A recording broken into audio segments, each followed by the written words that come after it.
Hello everyone, welcome to my new mini blog. দিনটা ছিল কালী পুজোর ঠিক আগের দিন, ফলহারিণী কালী পুজোর আগের দিন।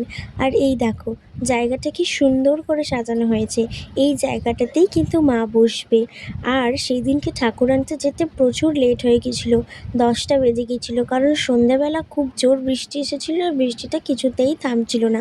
তখনও যদিও বা ঝিরিঝিরি বৃষ্টি পড়ছিল, কিন্তু তাও পরের দিন তো ঠাকুর আনা যাবে না, আগের দিনকেই ঠাকুর আনতে হবে। তাই আমরা চলে গিয়েছিলাম 10টার সময়তেই এই ঝিরিঝিরি বৃষ্টির মধ্যে ঠাকুর আনতে। জায়গাটা যেহেতু মাসির বাড়ির একদম কাছেই ছিল, তাই খুব একটা অসুবিধা হয়নি। আমি চলে গিয়েছিলাম সেদিনকেই মাসির বাড়িতে। প্রতি বছরই মাসির বাড়িতে ফলহারিণী কালী পুজো হয়, আর আমি প্রতি বছরই প্রায় যাই। তারপর চলে গিয়েছিলাম বাড়িতে, ঠাকুরকে বসানো হলো তার জায়গায়। তারপর সবাই একে একে বরণ করলো।